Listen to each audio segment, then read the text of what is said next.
എന്റെ പ്രിയമുള്ള സഹോദരങ്ങളെ, ഞാനും നിങ്ങളും അള്ളാഹുവിനെ കണ്ടുമുട്ടണം. 3 രീതിയിൽ കണ്ടുമുട്ടണം. ആ 3 രീതിയും അവലംബിക്കാൻ അള്ളാഹു തൗഫീഖ് നൽകി അനുഗ്രഹിക്കുമാറാവട്ടെ. ഇബ്നു ഹജർ റളിയല്ലാഹു തആല അൻഹു പറയുകയാണ്, ബയാനില്ലാതെ, തഫ്സീറില്ലാതെ, വിശദീകരണമില്ലാതെ, വ്യാകരണമില്ലാതെ, ഒരുപാട് നീട്ടിപ്പരത്തി പറയാതെ ഞാൻ എന്റെ വിഷയത്തിലേക്ക് കടന്നു വരികയാണ്. ഇബ്നു ഹജർ റഹിമഹുല്ലാഹ് തന്റെ വിശ്വവിഖ്യാത ഗ്രന്ഥത്തിൽ പറയുകയാണ്, ഔഹല്ലാഹു തആല ഇലാ ബഅദിൽ അംബിയാ, മുർസലീങ്ങളായ ചില പ്രവാചകന്മാരിലേക്ക് അല്ലാഹു തആല സന്ദേശം അറിയിച്ചു കൊടുക്കുകയാണ്, വഹി എത്തിച്ചു കൊടുക്കുകയാ, പിന്നിൽ നിന്ന് മണ്ണിലേക്ക് വഹി ഇറക്കി കൊടുക്കുകയാ. എന്താണ് അംബിയാക്കൾക്ക് അല്ലാഹു വഹി എത്തിച്ചു കൊടുത്തതെന്നറിയോ? മല്ലഖിയനി വഹുവ യുഹിബ്ബുനി അദ്ഖൽതുഹു ജന്നതി. ആരെങ്കിലും എന്നെ ഇഷ്ടപ്പെട്ടുകൊണ്ട് എന്നെ കണ്ടുമുട്ടിയാൽ എന്ന് പറഞ്ഞാൽ അള്ളാഹുവിനെ കണ്ടുമുട്ടുന്നത് മരണത്തോടെയല്ലേ? ആരെങ്കിലും മരണപ്പെടുമ്പോൾ എന്നിൽ സംതൃപ്തനാണെങ്കിൽ, എന്നെ സ്നേഹിക്കുകയാണെങ്കിൽ, എന്നെ ഇഷ്ടപ്പെടുകയാണെങ്കിൽ, അദ്ഖൽതുഹു ജന്നതി, അവനെ ഞാൻ എന്റെ സ്വർഗ്ഗത്തിൽ പ്രവേശിപ്പിക്കുന്നതാ. രണ്ടാമത് അല്ലാഹു അമ്പിയാക്കളോട് പറയുകയാണ്, മല്ലഖിയനി വഹുവ യഖാഫുനി, എന്നെ കണ്ടുമുട്ടുമ്പോൾ അഥവാ മരണപ്പെടുന്ന സമയത്ത് സക്രാത്തിന്റെ ഹാലില് എന്നെ പേടിച്ചുകൊണ്ടാണ് മരണപ്പെടുന്നതെങ്കിൽ, ജനബതുഹു നാരി, എന്റെ നരകത്തിൽ നിന്ന് ഞാൻ അവനെ അകറ്റുന്നതാ. മൂന്നാമത് അല്ലാഹു പറയുകയാണ്, മല്ലഖിയനി വഹുവ യസ്തഹി, ആരെങ്കിലും എന്റെ മുമ്പിൽ വരുന്നതിന് ലജ്ജയോടെ, അള്ളാന്റെ മുന്നിലെത്തുന്നതിന് നാണക്കേടോർത്തുകൊണ്ട് പടച്ചവന്റെ മുന്നിൽ എങ്ങനെയാണ് ഞാൻ ഈ ലജ്ജയോടെ മരണപ്പെടുകയാണെങ്കിൽ, അള്ളാനെ കണ്ടുമുട്ടുകയാണെങ്കിൽ, അനസൈതുൽ ഹഫളത ദുനൂബാ, അവൻ ചെയ്ത പാപങ്ങളെ ഹഫളത്തിന്റെ മാലാകമാരിൽ നിന്ന് ഞാൻ മറപ്പിച്ച് കളയുന്നതാ. ഹഫളത്തിന്റെ മലക്കുകളില്ലേ സഹോദരങ്ങളെ, എന്തും എഴുതാൻ, എന്ത് ചിന്തിച്ചാലും, എന്ത് പറഞ്ഞാലും, എന്ത് കണ്ടാലും, എന്ത് കേട്ടാലും, എവിടേക്ക് നടന്നാലും, എന്ത് പിടിച്ചാലും സ്പർശന ദർശനങ്ങളല്ല, അള്ളാന്റെ ഹഫളത്തിന്റെ മലക്കുകളെ രേഖപ്പെടുത്തുകയാ. ആ മലക്കുകളെ അള്ളാഹു നാളെ മഹ്ശറയിൽ വരുമ്പോൾ ലജ്ജയോടെയാണ് മരണപ്പെടുന്നതെങ്കിൽ, പടച്ചവനെ ഞാൻ ലജ്ജിക്കുകയാ നിന്റെ മുന്നിലെത്താ. എനിക്ക് കൈ തന്ന അല്ലാ, കാല് തന്ന അല്ലാ, കണ്ണ് തന്ന അല്ലാ, ശ്രവണപുടങ്ങൾ തന്ന അല്ലാ, ശരീരം ചലിപ്പിച്ച അല്ലാ, നിന്നെ കണ്ടുമുട്ടാൻ എനിക്ക് ലജ്ജയുണ്ട് റബ്ബേ. എന്തുകൊണ്ടാണ് നീ തന്ന കൈ കൊണ്ട് നീ പാടില്ലെന്ന് പറഞ്ഞത് ഞാൻ സ്പർശിച്ചിട്ടുണ്ട്, നീ തന്ന കാലുകൊണ്ട് അരുതേ എന്ന് പറഞ്ഞിടത്തേക്ക് ഞാൻ നടന്നിട്ടുണ്ട്. ഓരോ അവയവങ്ങൾ നീ തരുമ്പോ അതിന്റെ അമാനത്തുകൾ വീടാതെ, ഹക്ക് വീടാതെ ഞാൻ നന്ദികേട് കാണിച്ചു അല്ലാ. എങ്ങനെയാണ് നിന്റെ മുന്നിൽ ഞാൻ വന്നെന്ന് നിൽക്കുക? ഈ ഒരു ലജ്ജാവതിയോട്, ലജ്ജയുള്ളവനായിട്ട് പടച്ചവന്റെ മുന്നിലേക്ക് ഞാനും നിങ്ങളും യാത്ര പോയാൽ, അള്ളാന്റെ ഹബീബ് സല്ലല്ലാഹു അലൈഹി വസല്ലമ തങ്ങളടക്കമുള്ള 1.25 ലക്ഷത്തോളം വരുന്ന അമ്പിയാക്കൾക്ക് അല്ലാഹു വഹി അറിയിച്ചു കൊടുക്കുകയാണ്, അൻസൈതുൽ ഹഫളത ദുനൂബഹു, അവന്റെ പാപങ്ങളെ ഞാൻ മലായികത്തുകളെ മറപ്പിച്ച് കളയുമെന്നാണ് അവർക്ക് ഓർമ്മ കാണൂല. ഇതെന്തൊരു ലോകമാ സഹോദരങ്ങളെ! അല്ലാഹുവിന്റെ ഹഫളത്തിന്റെ മാലാകമാര് നമ്മുടെ തെറ്റുകുറ്റങ്ങൾ മറന്നു പോകുന്ന മഹ്ശറ. അതിന് നാം ചെയ്യേണ്ടത് എന്താണ്? എന്റെ റബ്ബിനെ കണ്ടുമുട്ടുമ്പോൾ ലജ്ജയുള്ളവനായി പോകണ്ടേ? ഈ 3 കാര്യം നമ്മുടെ ജീവിതത്തിൽ ഇന്നത്തെ പാതിരാത്രിയോടടുക്കാൻ അടുത്തിരിക്കുന്ന ഈ സമയത്തിന്റെ പ്രിയപ്പെട്ടവരെ മുറുകെ പിടിച്ചോ, ജീവിതത്തിൽ പ്രാവർത്തികമാക്കിക്കോ. ഒന്ന് ചിന്തിക്കണേ, പ്രസംഗിക്കാൻ ആളുകൾക്ക് കുറവില്ല, പ്രസംഗം വെക്കാൻ സംഘാടകർക്ക് കുറവില്ല, പ്രസംഗം കേൾക്കാനും ആളുകൾക്ക് കുറവില്ല, ചരിത്രങ്ങൾ പറയാൻ ആളുണ്ട്, പറയിപ്പിക്കാൻ ആളുണ്ട്, സംഘടിപ്പിക്കാൻ ആളുകളുണ്ട്. പക്ഷെ ചരിത്രങ്ങൾ സൃഷ്ടിക്കപ്പെടുന്നില്ല. ചരിത്രങ്ങൾ സൃഷ്ടിക്കപ്പെടണ്ടേ സഹോദരങ്ങളെ? അതുകൊണ്ട് ചരിത്രങ്ങൾ സൃഷ്ടിക്കപ്പെടുന്ന പരിവർത്തനത്തിന്റെ പടഹത്തുനി മുഴക്കുന്ന ഈ സദസ്സായി നമ്മുടെ ചരിത്രങ്ങൾ ഉറങ്ങിക്കിടക്കുന്ന ചുറ്റുമൂലയുടെ ഈ അനുഗ്രഹീതമായ പാതയോരത്തെ ഈ സംഗമം നമുക്ക് ഫലപ്രദമാക്കിയെടുക്കാം. അതുകൊണ്ട് മരിക്കുമ്പോ എങ്ങനെയാണ് മരിക്കേണ്ടത്? അള്ളാനെ കണ്ടുമുട്ടുമ്പോ എങ്ങനെയാണ് കണ്ടുമുട്ടേണ്ടത്? ഒന്നാമത്തേത് പടച്ചവനോടുള്ള പ്രണയത്തോടെയാകണം. രണ്ടാമത്തേത് അവനെ ഭയന്നുകൊണ്ടാകണം. മൂന്നാമത്തേത് അവനെ ലജ്ജിച്ചുകൊണ്ടാകണം. അള്ളാഹു അതിന് തൗഫീക്ക് നൽകി അനുഗ്രഹിക്കുമാറാവട്ടെ. ഓരോന്നും നമുക്ക് കുറഞ്ഞ സമയം ഒന്ന് വിശദീകരിച്ചാലോ? നമ്മുടെ മനസ്സിലേക്കൊന്ന് കയറട്ടെ. നമ്മുടെ കാതുകളിൽ കേട്ടാ പോരാ, എന്റെ നാവിൽ നിന്ന് കാതുകളിലേക്ക് നമ്മൾ നമ്മളെ കേട്ടാ പോരല്ലോ, ഹൃദയത്തിൽ നിന്ന് ഹൃദയത്തിലേക്കല്ലേ കൈമാറ്റം ചെയ്യപ്പെടേണ്ടത്. എന്റെ നാവുകളിൽ നിന്ന് നിങ്ങൾ നിങ്ങളുടെ കാതുകളിൽ കേട്ടാൽ ഇത് ഒരിക്കലും നമ്മുടെ പ്രവൃത്തിപഥത്തിൽ കൊണ്ടുവരാൻ കഴിയില്ല. എന്റെ ഹൃദയത്തിൽ നിന്ന് നിങ്ങളുടെ ഹൃദയത്തിലേക്ക് പാസ് ചെയ്യപ്പെടണം. അങ്ങനെ ഒരു പ്രഭാഷണമായി പടച്ച റബ്ബ് സ്വീകരിക്കട്ടെ. പറയുന്ന എനിക്കും കേൾക്കുന്ന നിങ്ങൾക്കും പറയിപ്പിച്ച സംഘാടകർക്കും അതിന് തൗഫീഖ് അല്ലാഹു നൽകി അനുഗ്രഹിക്കുമാറാവട്ടെ. അതുകൊണ്ട് പടച്ചവനെ കണ്ടുമുട്ടുമ്പോ ഒന്നാമത്തെ രീതി ഏതാണ്? അല്ലാഹനെ ഇഷ്ടപ്പെട്ടുകൊണ്ടാകണം. മല്ലഖിയനി വഹുവ യുഹിബ്ബുനി അദ്ഖൽതുഹു ജന്നതി. എന്റെ മുന്നിൽ വരുമ്പോൾ എന്നെ ഇഷ്ടപ്പെടുന്ന നിലയിലാണ് വരേണ്ടത്. അതിനെന്താണ് വേണ്ടതെന്നറിയോ? ഇതെങ്ങനെയാണ് പടച്ചവനെ നമ്മൾ ഇഷ്ടപ്പെട്ട് മരിക്കേണ്ടത്? ഒരു ദിവസം ഹസ്രത്ത് ആയിഷ സിദ്ദീഖ റളിയല്ലാഹു തആല അൻഹയുടെ മുന്നിൽ ആദരവായ പ്രവാചകൻ നബി മുഹമ്മദ് മുസ്തഫ സല്ലല്ലാഹു അലൈഹി വസല്ലമ തങ്ങൾ പറഞ്ഞു, ആയിഷ മൻ അഹബ്ബ ലിഖാ അല്ലാഹ് അഹബ്ബല്ലാഹു ലിഖാഹു. ആര് അല്ലാഹുവിനെ കാണാൻ ഇഷ്ടപ്പെടുന്നോ അല്ലാഹ് അവരെയും കാണാൻ ഇഷ്ടപ്പെടുകയാണ്. മൻ കരിഹല്ലാഹ ലിഖാഹു കരിഹല്ലാഹു ലിഖാഹു. അല്ലാഹുവിനെ കണ്ടുമുട്ടുന്നതിനെ വെറുക്കുന്നതാരാണ്? അവനെ കാണാൻ പടച്ചവനും വെറുക്കുകയാണെന്ന് ആയിഷ ബീവിയോട് കാരുണ്യത്തിന്റെ പ്രവാചകരെ, എന്റെയും നിങ്ങളുടെയും ചങ്കിലെ ചോരയായ കണ്ണിലെ കൃഷ്ണമണിയായ ഹൃദയത്തിന്റെ തുടിപ്പായ എന്റെയും നിങ്ങളുടെയും വികാരമായ വിചാരമായ ലക്ഷ്യമായ എന്റെയും നിങ്ങളുടെയും സർവസ്വമായ നബി മുഹമ്മദ് മുസ്തഫ റൂഹി ഫിദാ നബി മുഹമ്മദ് മുസ്തഫ അഹ്മദ് മുജ്തബാ നബി മുഹമ്മദ് മുസ്തഫ. കാരുണ്യത്തിന്റെ പ്രവാചകൻ നമ്മെ പഠിപ്പിക്കുമ്പോ ആയിഷ ബീവി ന്യായമായിട്ട് സഹജമായിട്ടും അല്ലാഹുവിനോട് അല്ലാഹുവിന്റെ ഹബീബിനോട് ചോദിച്ചു, നബിയേ ഇന്നാല നക്റഹുൽ മൗതാ, ഞങ്ങളും മരണത്തെ വെറുക്കുകയാണ്, ഞങ്ങളും മരിക്കാൻ വെറുപ്പുള്ളവരാണ്. എന്തുകൊണ്ടാ? ഭൗതിക താല്പര്യങ്ങളോടുള്ള ആസക്തി കൊണ്ടല്ല, ഇനിയും ഈ മണ്ണിൽ ജീവിക്കണമെന്ന പൂതി കൊണ്ടല്ല, ഇനിയും ധാരാളം വെട്ടിപ്പിടിക്കണമെന്ന മോഹം കൊണ്ടല്ല. പിന്നെയോ പടച്ചവനെ ഒരു സുബ്ഹാനല്ലാഹ് കൂടി ചൊല്ലാൻ ഭാഗ്യം കിട്ടിയാൽ, ഒരു ഹംദ് കൂടി പറയാൻ ഭാഗ്യം കിട്ടിയാൽ, ഒരു തക്ബീർ കൂടി ഉറക്കെ ഒന്ന് ചൊല്ലാൻ കഴിഞ്ഞാൽ, ഒരു സ്വലാത്ത് കൂടി അങ്ങയുടെ പേരിൽ ചൊല്ലാൻ കഴിഞ്ഞാൽ ഞങ്ങൾ കൃതാർത്ഥരല്ല നബിയേ. ഞങ്ങൾ അതല്ലേ ഇഷ്ടപ്പെടുന്നത്, അന്ന് ഞങ്ങൾ അതല്ലേ ആഗ്രഹിക്കുന്നത്. അതുകൊണ്ട് മരിക്കാൻ ഞങ്ങൾക്ക് വെറുപ്പാണ്, മടിയാണെന്ന് പറയുമ്പോ ആയിഷ ബീവിയോട് നബി തങ്ങൾ പറയുന്നു സല്ലല്ലാഹു അലൈഹി വസല്ലം പറയുന്നു, ആയിഷ ഞാൻ പറഞ്ഞതിന്റെ അർത്ഥം നിനക്ക് തിരിയാത്തതാണ്. ഒരിക്കലും ഞാൻ പറഞ്ഞത് ആ അർത്ഥത്തിലല്ല. എന്താ നബിയെ അങ്ങ് പറഞ്ഞത്? അല്ലാഹനെ കണ്ടുമുട്ടാൻ ഇഷ്ടപ്പെടുന്നവനെ അല്ലാഹുവും താല്പര്യത്തോടെ കാത്തിരിക്കുകയാ. അല്ലാഹനെ കണ്ടുമുട്ടാൻ വെറുക്കുന്നവനെ അല്ലാഹുവും കാണാൻ വെറുക്കുകയാണെന്ന് പറഞ്ഞതിന്റെ അർത്ഥം എന്താ നബിയെ ഒന്ന് പറഞ്ഞു തരുവോ? ആ സമയത്ത് അഷ്റഫുൽ വറാ സല്ലല്ലാഹു അലൈഹി വസല്ലമ തങ്ങൾ പറയുകയാണ്, ഒരു മനുഷ്യന് വിശ്വാസിയാണെങ്കിലും മരണപ്പെടാൻ അടുക്കുമ്പോ മരിക്കാൻ നേരത്ത് ആ മനുഷ്യന്റെ സമക്ഷത്തിലേക്ക് അല്ലാഹുവിന്റെ മലക്ക് വരുമത്രേ, കാരുണ്യത്തിന്റെ മലക്ക് വരുമത്രേ. എന്നിട്ട് ആ മലക്ക് ആ മനുഷ്യനോട് പറയും, നമ്മുടെ ഭാര്യമാര് മരണപ്പെട്ട എത്ര ഭർത്താക്കന്മാർ ഈ സദസ്സിലുണ്ട്, ഭർത്താക്കന്മാര് മരണപ്പെട്ട എത്ര ഭാര്യമാർ ഈ വേദിയിലെ പ്രസംഗം കേൾക്കുന്നുണ്ട്, പൊന്നുമക്കള് മരണപ്പെട്ടു പോയ എത്ര ആളുകൾ എന്റെ പ്രിയപ്പെട്ടവരെ നിങ്ങൾ പ്രസംഗം കേൾക്കുന്നുണ്ട്, മാതാപിതാക്കൾ മരണപ്പെട്ടതിന്റെ വേദന ഇന്ന് വരെ മാറാത്ത എന്റെ പ്രിയപ്പെട്ട മക്കളെ, നമ്മുടെ പ്രിയപ്പെട്ടവരെല്ലാം മരിക്കുന്ന സമയത്ത് അഭിമുഖീകരിച്ച ഒരു ആ കാര്യമാണ് ഞാൻ നിങ്ങളോട് പങ്കുവെക്കുന്നത്.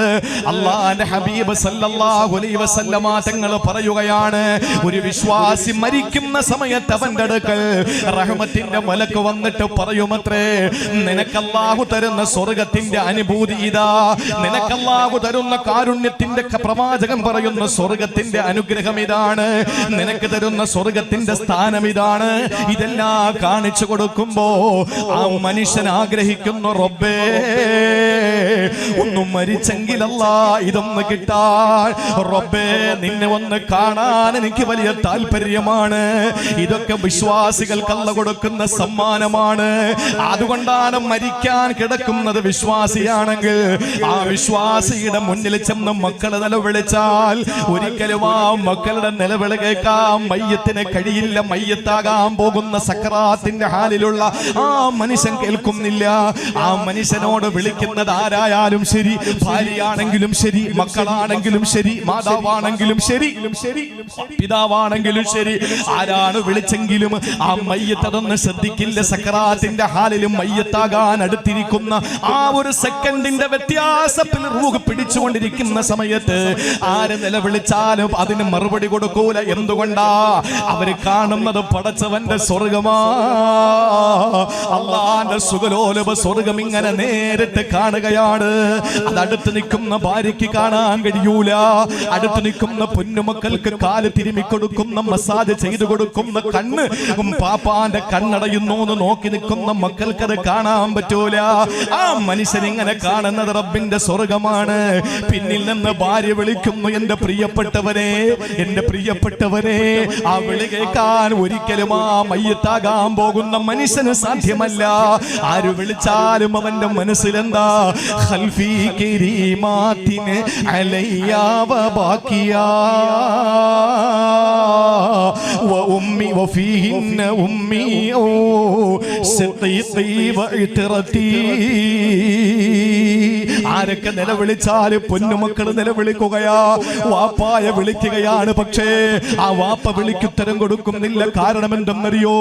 വാപ്പാന്റെ കണ്ണിൽ കാണുന്നത് പടച്ചതമ്പുരാൻ നൽകുന്ന അനുഭൂതിയാണ്.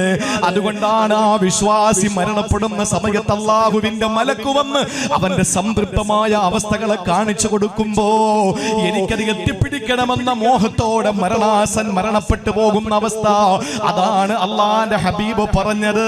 ആ സമയത്ത് അല്ലാഹു അവനെ കാണാൻ ഇഷ്ടപ്പെടുമത്രേ. എത്ര മഹത്വമാണ് ആ മരണം. ആഗ്രഹിച്ചിരിക്കുകയാണ്, അല്ലാഹുവേ ഞാൻ അവിടെ ഒന്ന് എത്തിയിരുന്നെങ്കിൽ.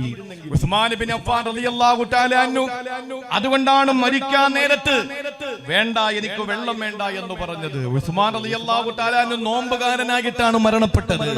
എങ്ങനെയായിരുന്നു മരണപ്പെട്ടത്? പരിശുദ്ധമായ മദീനത്തുൻ നബവിയിൽ നമസ്കാരത്തിന് സൗകര്യം പോരാ എന്ന് കണ്ടപ്പോൾ, സ്ഥല പരിമിതികൾ ഉണ്ടായപ്പോൾ 35,000 ദീനാറിന് മദീനത്തുൻ നബവിക്ക് വേണ്ടിയിട്ട് മദീനയോട് ചേർന്നുള്ള പുരയിടം വാങ്ങിക്കൊടുത്തു, വസ്തു വാങ്ങിക്കൊടുത്തു. അവിടെ വിശ്വാസികൾക്ക് വെള്ളം കുടിക്കാൻ സൗകര്യപ്രദമായ കിണറില്ലാതെ വന്നപ്പോൾ 25,000 ദീനാറിന് ആ കിണറും കിണർ നിൽക്കുന്ന സ്ഥലവും വാങ്ങിക്കൊടുത്തു മദീനത്തുൻ നബവിക്ക്. അവസാനം ഉസ്മാൻ ഇബ്നു അഫ്ഫാൻ റളിയല്ലാഹു അൻഹു 85 വയസ്സ് കഴിഞ്ഞ് അവിടെ ഉണ്ടായ ചില രാഷ്ട്രീയ പകപോക്കലുകളുടെ പേരിൽ അദ്ദേഹം കൊല ചെയ്യപ്പെടാൻ അടുക്കുന്ന സമയത്ത് അദ്ദേഹം വീട്ടുതടങ്കലിലായി. എല്ലാവർക്കും അറിയുമല്ലോ. ആ സമയത്ത് വീട്ടുതടങ്കലിലാക്കപ്പെട്ട മഹാനായ ഉസ്മാൻ ഇബ്നു അഫ്ഫാൻ റളിയല്ലാഹു അൻഹു വിശുദ്ധ ഖുർആൻ തന്റെ കൈകൾ കൊണ്ട് രേഖപ്പെടുത്തിയ ഉസ്മാനി മുസ്ഹഫാണ് ഇന്നും നമ്മുടെ കയ്യിലിരിക്കുന്നത്. ഇന്നും ചുറ്റുമൂലയുടെ ആ സെൽഫുകളിൽ ഇരിക്കുന്ന വിശുദ്ധമായ ഖുർആൻ ഉസ്മാൻ ഇബ്നു അഫ്ഫാൻ റളിയല്ലാഹു തആല അൻഹു ക്രോഡീകരിച്ചതാണ്. ആ വിശുദ്ധ ഖുർആൻ നമ്മുടെ കരങ്ങളിലേക്ക് എത്തിച്ചു തരുന്നതിന് അശ്രാന്ത പരിശ്രമം നടത്തിയ ഉസ്മാൻ റളിയല്ലാഹു തആല അൻഹു വീട്ടുതടങ്കലിലാക്കപ്പെട്ടപ്പോൾ അവസാന നിമിഷം മദീനത്തുൻ നബവിക്ക് വേണ്ടി വസ്തു വാങ്ങിക്കൊടുത്ത ഉസ്മാൻ തങ്ങൾക്ക് വീട്ടുതടങ്കലിലായപ്പോൾ നമസ്കരിക്കാനുള്ള സ്വാതന്ത്ര്യം കൊടുത്തില്ല. നമ്മൾ കരുതുന്നത് എന്താണ്? ഉത്തരേന്ത്യയിലെ പള്ളികളിൽ നിന്ന് ആളുകളെ ഇറക്കി വിട്ട് ഇവിടത്തെ ഭരണവർഗവും അതുപോലെ തന്നെ ഫാസിസ്റ്റ് ദുശക്തികളും അവിടത്തെ പാവപ്പെട്ട മുസ്ലിം സഹോദരങ്ങളെ മേൽ കുതിര കയറുമ്പോൾ നമ്മൾ കരുതുന്നത് ഇത് ആദ്യത്തെ സംഭവമാണെന്നാണോ? അല്ല. ഉസ്മാൻ റളിയല്ലാഹു തആല അൻഹു മദീനത്തുൻ നബവിക്ക് ആവശ്യമായ വസ്തു വാങ്ങിക്കൊടുത്തിട്ട് അവസാന സമയം ഒന്ന് നമസ്കരിക്കാനുള്ള സ്വാതന്ത്ര്യം കൊടുത്തില്ല. മഹാനായ ഉസ്മാൻ റളിയല്ലാഹു അൻഹു അവിടുത്തെ കിണർ കുറിച്ചു കൊടുത്തു. ആ കിണറിൽ നിന്ന് ഒരു തുള്ളി ശുദ്ധവെള്ളം കുടിക്കാൻ മരിക്കുന്നതിന് മുമ്പ് ഉസ്മാൻ തങ്ങൾ കാഴ്ചകളോളം സാധിച്ചില്ല. ഉപ്പുവെള്ളം, കടലിലെ ഉപ്പുവെള്ളമാണ് മഹാനവർകൾ കുടിച്ചത്. അവസാനം വീട്ടു തടങ്കലിലായി, നിസ്കരിക്കാൻ പുറത്തിറങ്ങാൻ വയ്യ. അദ്ദേഹം ക്വാറന്റൈനിലാക്കപ്പെട്ടു എന്ന് പറഞ്ഞാൽ അദ്ദേഹത്തെ വീട്ടു തടങ്കലിലാക്കി. അദ്ദേഹത്തിന്റെ മുമ്പിൽ ലക്ഷ്മണരേഖ വരച്ചു. ഇനി പുറത്തിറങ്ങരുതെന്ന് പറഞ്ഞു. ആളുകൾ വീട് വളഞ്ഞു. ആ സമയത്ത് ഒരാൾ ജനാലയിലൂടെ ചാടി അകത്ത് കയറി വിശുദ്ധ ഖുർആൻ എടുത്ത് പാരായണം ചെയ്തുകൊണ്ട് സൂറത്തുൽ ബഖറ ആരംഭിച്ച ഉസ്മാൻ റളിയല്ലാഹു അൻഹു. ആ ഉസ്മാൻ തങ്ങൾ വിശുദ്ധ ഖുർആൻ ഓതിക്കൊണ്ടിരിക്കുമ്പോ ഏതൊരു കാണുന്ന രീതിയിൽ എഴുതിയത് ആ കൈ വെട്ടിമാറ്റി. ആ സമയത്താണ് എന്നായത്തെത്തുമ്പോൾ ആ എന്ന കാഫിൽ അദ്ദേഹത്തിന്റെ മുസ്ഹഫിലെ ആ കാഫിൽ അദ്ദേഹത്തിന്റെ കൈ വെട്ടി മാറ്റപ്പെട്ട രക്തം ചീറ്റിത്തെറിക്കപ്പെട്ടു. ചിന്തിച്ചു നോക്കൂ, അന്ന് ആ സമയത്ത് വെട്ടേറ്റ് പിടയുന്ന ഉസ്മാൻ റളിയല്ലാഹു തആല അൻഹുവിന്റെ നീനാതീതമായ ആ ഒരു കൊലപാതകം നടക്കുന്ന സമയത്ത് വെട്ടേറ്റ് പിടയുമ്പോൾ വീട്ടിലുണ്ടായിരുന്ന പ്രിയപ്പെട്ട കുടുംബക്കാര് വിളിച്ചിട്ട് പറഞ്ഞു, തങ്ങളച്ചു വെള്ളം തരാൻ, നിങ്ങൾ കുടിക്ക്. ഇത് നമ്മൾ കേൾക്കണം എന്റെ പ്രിയപ്പെട്ടവരെ, നിങ്ങൾ കുറച്ച് വെള്ളം കുടിക്ക്. ആ സമയത്ത് ഉസ്മാൻ റളിയല്ലാഹു തആല അൻഹു പറഞ്ഞത് നമുക്ക് വികാരത്തോട് കൂടിയിട്ടല്ലാതെ പറയാൻ കഴിയില്ല. ഉസ്മാൻ റളിയല്ലാഹു അൻഹു എന്തായിരുന്നു വീട്ടുകാരോട് പറഞ്ഞു? ആ ഭാഗ്യം കിട്ടുമോ സഹോദരങ്ങളെ?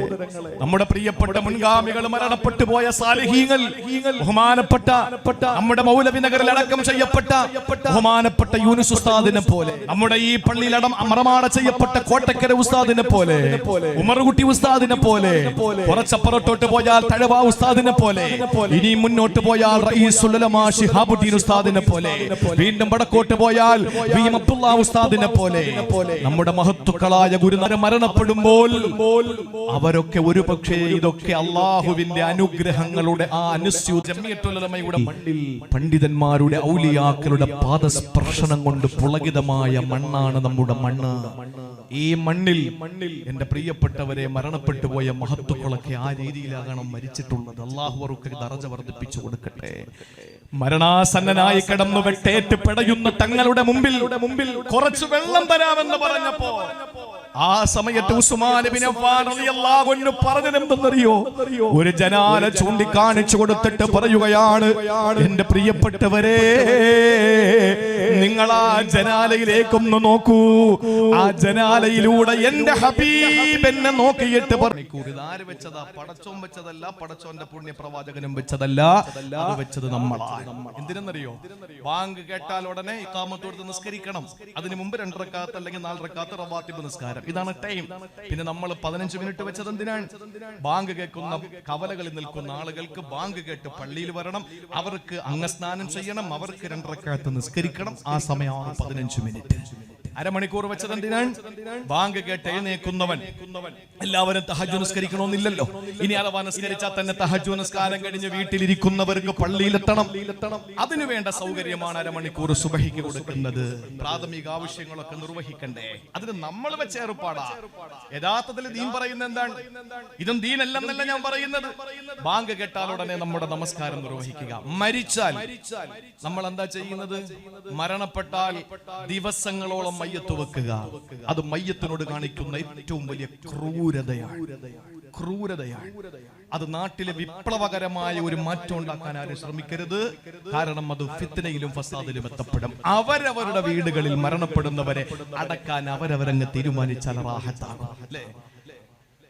അവരവര് മരണപ്പെടുന്ന കുടുംബക്കാരുടെ ആ മയ്യത്തടക്കുന്ന വിഷയത്തിൽ അങ്ങനെ ഒരു തീരുമാനമെടുത്താൽ മതി. മയ്യത്ത് മരണപ്പെട്ട എന്താ സംഭവിക്കുക? മരണപ്പെട്ട മരണം ഉറപ്പാക്കുക, കണ്ണ് തിരുമ്മി അടക്കുക, മയപ്പെടുത്തേണ്ട അവയവങ്ങൾ സന്ധികൾ മയപ്പെടുത്തുക, അതിനുശേഷം മയ്യത്ത് ധരിച്ചിരിക്കുന്ന വസ്ത്രം അഴിച്ചു മാറ്റുക, എന്നിട്ട് വയറ് പൊങ്ങാതിരിക്കാൻ ഭാരമുള്ള എന്തെങ്കിലും ചെറിയൊരു വസ്തു വെക്കുക, വാ തുറന്നു പോകാതിരിക്കാൻ എന്തെങ്കിലും ഒരു നാട കൊണ്ട് കെട്ടുക, കാലുകൾ തമ്മിൽ അകന്നു പോകാതിരിക്കാൻ കാലിന്റെ തള്ളവിരലുകൾ കെട്ടുക, എന്നിട്ട് പെട്ടെന്ന് കുളിപ്പിക്കുക, കഫൻ ചെയ്യുക, ദഫൻ ചെയ്യുക.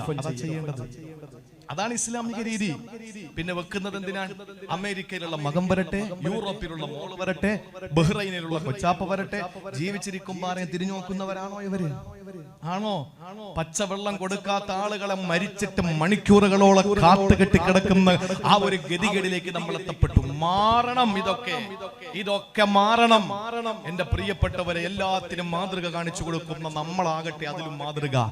ഏതെങ്കിലും ഒരു വിപ്ലവകരമായ ഒരു മാറ്റമുണ്ടാക്കിയിട്ട് നമ്മുടെ ഈ പ്രസംഗത്തെ ഒരിക്കലും വക്രീകരിച്ചുകൊണ്ട് ദ്വയാർത്ഥം ചിന്തിച്ചുകൊണ്ട് പ്രശ്നങ്ങൾ ഉണ്ടാക്കാൻ ശ്രമിക്കരുത്. ഒരിക്കലും ശരിയായ രീതിയല്ല, അതിലേക്ക് പൊരുത്തമില്ല. ഞാൻ പറയുന്നത് അവരവരുടെ വീടുകളിലും നടക്കുന്ന മയ്യത്ത് സംസ്കരണങ്ങൾ ആ രീതിയിലാക്കിയാൽ മതി. ഞാൻ പറഞ്ഞത് മയ്യത്ത് സ്വാലിഹാണെങ്കിൽ പറയും, നിങ്ങൾ എന്തിനാ ആരെ കാണിക്കാനാ വെച്ചേക്കുന്നത്, കൊണ്ടുപോകുമെന്ന് പെട്ടെന്ന് അങ്ങനെ വീട്ടിൽ നിന്ന് എടുത്തിട്ട് ഈ തിരുവീതിയിലൂടെ ലാ ഇലാഹ ഇല്ലല്ലാഹ് ലാ ഇലാഹ ഇല്ലല്ലാഹ് എന്ന് പറഞ്ഞ് മയ്യത്ത് ചുറ്റുമൂല പള്ളിയുടെ പകത്തളത്തിലേക്ക് നിസ്കാരത്തിന് കൊണ്ടുവരുമ്പോ പതുക്കെ പോകുന്നവരോട് മയ്യത്ത് പറയുന്നു, ഒന്ന് വേഗത്തിൽ കൊണ്ടുപോകുവോ, പെട്ടെന്ന് എന്നെ കബറിലേക്കൊന്ന് വെക്കുവോ, ഞാൻ ചെയ്ത അമലുകൾക്ക് അല്ലാഹു എനിക്ക് തരുന്ന പ്രതിഫലം ഞാൻ കൈനീട്ടി സ്വീകരിക്കട്ടെ എന്ന് പറഞ്ഞിട്ട് പള്ളിയിൽ കൊണ്ട് ചെല്ലുമ്പോഴാണ് പടച്ചവരെ ഇമാമിന്റെ സാമർത്ഥ്യം കാണിക്കാൻ പറ്റിയൊരു അവസരം. മഹലിൽ എല്ലാവരും പള്ളിയിലെത്തി, നല്ലൊരു പ്രസംഗം നോട്ട് കാച്ചിയേക്കാം. ആ സമയത്ത് മയ്യത്ത് സന്തൂക്കി കിടന്നിട്ട് പറയുകയാണ്, ഉസ്താദേ എന്നെ ഒന്ന് അടക്കാനുള്ള ഏർപ്പാട് ചെയ്ത് നിങ്ങളുടെ പ്രസംഗം ഒന്ന് നിർത്തുവോ, പെട്ടെന്ന് പ്രസംഗം ഒന്ന് നിർത്തന്നെ അടക്കട്ടെ. അങ്ങനെ മയ്യത്ത് പറയും. നമസ്കാരം കഴിഞ്ഞിട്ട് പെട്ടെന്ന് മയ്യത്തെടുത്ത് പുറം പള്ളിയിൽ കൊണ്ടുവന്നപ്പോ ആരോ വന്നിട്ട് പറഞ്ഞു, ഒരാൾ കൂടി കാണാനുണ്ട്. അങ്ങനെ തലയുടെ ഭാഗത്ത് കെട്ടിവെച്ചിരിക്കുന്ന നാട അഴിച്ചിട്ട് തുണി മാറ്റിയിട്ട് മയ്യത്ത് കാണിക്കുമ്പോ ആ മയ്യത്ത് മോനോട് പറയുന്നു, പൊന്നുമോനെ, വാപ്പയോട് എന്തിനാടാ ക്രൂരത കൊണ്ട് നടക്കടാ പൊന്നുമോനെ, എന്റെ വാപ്പച്ചി നിന്റെ വാപ്പച്ചിക്ക് അല്ലാഹു തരുന്ന അനുഗ്രഹങ്ങളൊന്ന് സ്വീകരിക്കാനുള്ള വ്യഗ്രതയാണ്, ജാഗ്രതയാണ്. ആ സമയത്ത് നമ്മൾ കാണിക്കാൻ വേണ്ടി ധൃതിപ്പെടുകയാണ്. ഇനി ആരെങ്കിലും ഉണ്ടോ? ഈ ചോദ്യം നമ്മൾ ചോദിക്കുമ്പോ മയ്യത്ത് അതുപോലെ പറയുന്നു, ഒന്ന് അടക്കുമോനെ എന്ന് നിലവിളിക്കുകയാ. നേരെ മറിച്ചൊരു ദുർമാർഗിയായ മനുഷ്യനാണെങ്കിൽ എങ്ങനെയാണ് അള്ളാനെ വെറുക്കുന്നതെന്നറിയോ? റബ്ബിനെ കണ്ടുമുട്ടാൻ വെറുക്കുന്നവനെ അള്ളാഹു കണ്ടുമുട്ടാൻ വെറുക്കുന്നെന്ന് പറഞ്ഞതെന്താണ്? മരിക്കാൻ കിടക്കുന്ന മനുഷ്യന് മോശക്കാരനാണെങ്കിൽ, അവന് പലിശക്കാരനാണെങ്കിൽ, അവന് കള്ളുകുടിയനാണെങ്കിൽ, അവന് മോശമായ ജീവിതം നയിച്ചവനാണെങ്കിൽ, എന്റെ ചെറുപ്പക്കാരെ, സിനിമാ നടന്മാരുടെ, സീരിയൽ നടന്മാരുടെ മോശപ്പെട്ട രീതി നമ്മൾ ആവാഹിച്ചുകൊണ്ട് നമ്മുടെ ജീവിതത്തെ തലമുടി വെട്ടുന്നത് അങ്ങനെയാക്കി, വസ്ത്രവിധാരണം അങ്ങനെയാക്കി, എല്ലാ ശൈലിയിലുമാണ് നീ ജീവിച്ചതെങ്കിൽ പൊന്നുമോനെ, മരണപ്പെടുന്ന സമയത്ത് അള്ളാന്റെ മലക്കുകൾ വന്ന് നിന്നോട് പടച്ചതവന്റെ ഏറ്റവും വലിയ മോശമായ ഭീകരതയെ പറ്റി കാണിച്ചു തരുകയാ, നരകത്തിന്റെ ചൂട് നിനക്ക് അനുഭവിച്ചു തരുകയാ. ആ സമയത്ത് നീ നിലവിളിക്കുന്നു, റബ്ബേ ഇതൊന്നൊരു ശിക്ഷയാണ് പടച്ചവരെ. അത് കേൾക്കാൻ നിന്റെ അടുത്ത് നിൽക്കുന്ന ഭാര്യയ്ക്ക് കഴിയുന്നില്ല. നിന്റെ തള്ളവിരലെന്ന് റൂഹ് പിടിക്കുകയാ. കല്ലാ ഇദാ ബലഗതി തറാഖിയ വഖീല മൻ റാഖ് വظن أنه الفراق والتفت الساق بالساق. അല്ലാഹു പറയുകയാണ്, കല്ലാ നീ ഉദ്ദേശിക്കും പോലെ അല്ലടാ കാര്യങ്ങൾ. ഇദാ ബലഗതി തറാഖിയ വഖീല മൻ റാഖ്, നീ മരിക്കാൻ നേരത്ത് റൂഹ് തൊണ്ടക്കുഴിയിലെത്തുമ്പോ നിന്റെ കാലുകൾ വൽതഫത്തി സാഖു ബിസാഖ്, കാലുകൾ ഇങ്ങനെ പരസ്പരം കൂട്ടിപ്പിണയുന്ന സമയമുണ്ട് മോനെ. ആ സമയത്ത് നിന്റെ ബന്ധുക്കൾ വിളിച്ചു പറയുന്നത്, വഖീല മൻ റാഖ്, എവിടെ റാഖ് മന്ത്രവാദി എവിടെ? ഇഞ്ചക്ഷൻ എടുക്കുന്നവരെവിടെ? ആംബുലൻസ് വിളിക്കുന്നവരെവിടെ? ഒന്ന് നൂലോതി കെട്ടാൻ ആരാവുള്ളത്? ഒന്ന് വെള്ളം ഓതി കൊടുക്കാൻ ആരാവുള്ളത്? ആരാണ് പെട്ടെന്ന് ദേഹത്തെ ഒന്ന് ആശുപത്രിയിൽ കൊണ്ടുപോകാനുള്ളത്? ആരാണ് പെട്ടെന്ന് വണ്ടിയെടുക്കൂ? ഇതൊക്കെ വിളിച്ചു പറയുന്ന ടോട്ടലായ പൊതുവേ ഉള്ള ദീർഘമായ ആശയങ്ങളുടെ സംഗ്രഹമാണ് ആഖീല എവിടെ രക്ഷപ്പെടുത്തുന്നവനെന്ന് വിളിക്കുമ്പോ ഈ മനുഷ്യനറിയാം ഇത് ഒടുക്കത്തെ യാത്രയാണ്, അള്ളാഹുവിനെ കണ്ടുമുട്ടാനുള്ള യാത്രയാണെന്ന് തിരിച്ചറിയുന്നു. ആ സമയത്ത് ഭീകരമായ കാഴ്ചകൾ അവന്റെ മുന്നിൽ കാണിച്ചു കൊടുക്കുമ്പോ അവൻ അള്ളാഹുവേ നിന്നെ കാണാൻ എനിക്ക് പേടിയാണെന്ന് പറയുന്നു. അള്ളാഹുവിനോ കാണുന്നതിനെ കണ്ടുമുട്ടുന്നതിനെ വെറുക്കുന്നു. അതുകൊണ്ട് അള്ളാഹു അവനെ കാണാൻ വെറുക്കുന്നു. ആ മയ്യത്തിനെ ചുമന്നുകൊണ്ട് പോകുമ്പോ ചോദിക്കും, എങ്ങോട്ട് കൊണ്ടുപോകുന്നു? പതുക്കെ പോ. വീട്ടിൽ ചോദിക്കുന്നു, ഇനി ആരെങ്കിലും കാണാനുണ്ടോ? അപ്പൊ ഈ മരിക്കാൻ കിടക്കുന്ന ആള് പറയാ, കാണാനില്ലെങ്കിലും കുറച്ചേരം അവിടെ വെച്ചേക്ക്, കാരണം അങ്ങോട്ട് പോയാൽ തുടങ്ങും ഇടി. ഇല്ലേ? ഇടയ്ക്ക് ആരോ മരണപ്പെട്ടപ്പോ പറഞ്ഞിട്ട് ഒരാൾ പറഞ്ഞതാണ്, അള്ളാഹു ഖബർ വിശാലാക്കി കൊടുക്കട്ടെ. യഥാർത്ഥത്തിൽ അങ്ങനെ ദുആ കിട്ടേണ്ട ഒരാളല്ല.